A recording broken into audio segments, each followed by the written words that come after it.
Choi is a South Korean mixed martial artist standing at 218 centimeters, 7 feet 2, and with a body weight that's been up to 175.5 kilograms, 387 pounds. The Korean monster's unbelievable size meant he was able to overcome opponents vastly more experienced, but this also worked against him as he was fast-tracked to fight some of the greatest MMA fighters of all time. Choi, with his huge size and some notable victories, was getting noticed all around the world, and even Shaquille O'Neal was interested in fighting him. Man, Choi, that's your name?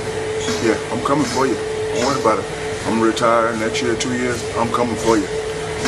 Age 25, Choi entered the highest level of kickboxing at the K1 World Grand Prix, where he won his debut via TKO 1 minute 40 into the first round.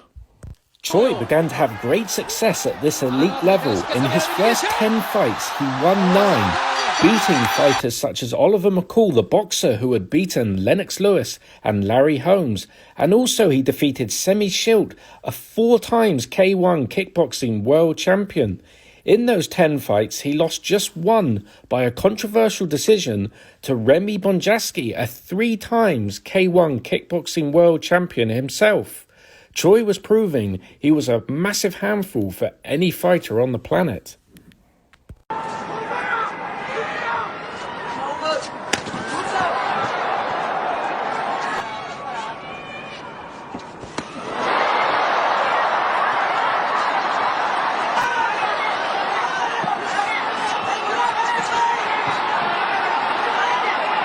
Now that Choi was having great success, his confidence was growing as he towered over his opponents. And it wasn't long before an MMA promotion came calling. His first fight was against Bobby Olagun, who he destroyed in just 16 seconds.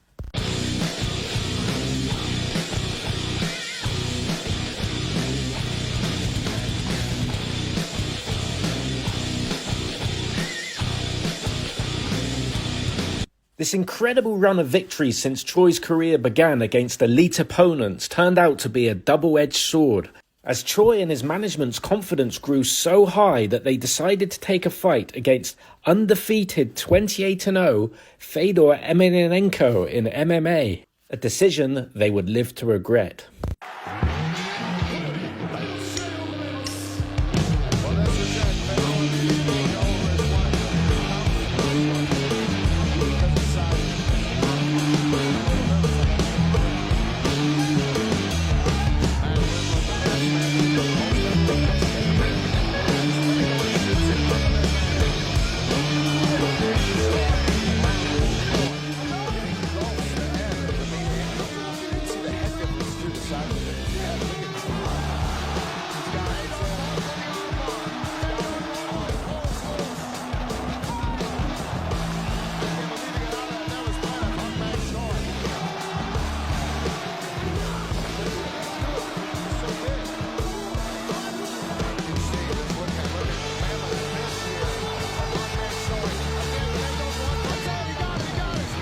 Despite losing in under 2 minutes, it had been a valiant display from Choi against one of MMA's all-time great heavyweights. However, this loss severely damaged Choi's confidence, and it became a clear mark of where his career began to go into downfall. Choi was very muscular and had good speed and endurance for a giant. However, his size soon caught up with him and he had serious medical conditions, including a brain tumor removed. Inexplicably, just a few months later, he was put into a fight against another legend of MMA, Mirko Cro Cop. Choi actually did amazingly well, lasting 6.5 minutes in that fight. However, his speed clearly in decline and eventually a kick would finish him off. A big money fight was then set up for Brock Lesnar, who had just come to MMA from WWE Wrestling to fight Hongman Choi in the main event. However, sadly, Choi wasn't able to pass the medical. You can see the difference in size between him and the huge Brock Lesnar here, though. In a sad story, but one that we see far too often in the fight game, Hongman Choi continued his career far too long, sometimes having breaks of up to 5 years, but then going back to fighting.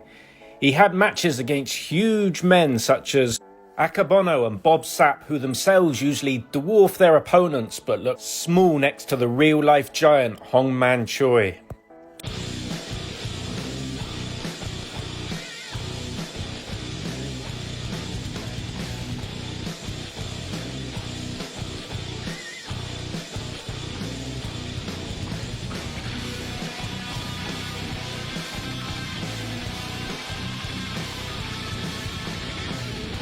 Towards the end of his career, Choi went in against opponents such as Toyota. Choi weighed 40 kilograms less than in his peak and sadly suffered some brutal knockouts.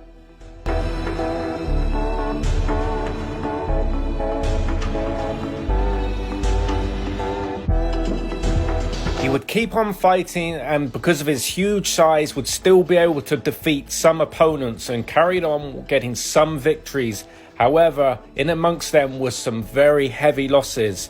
Sadly, Hongman Choi just wasn't the man he used to be.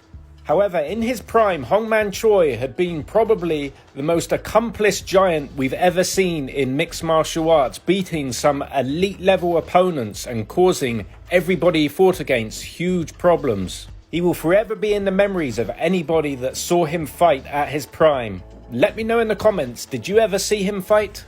Thanks for watching guys, and I'll be back with another video very soon.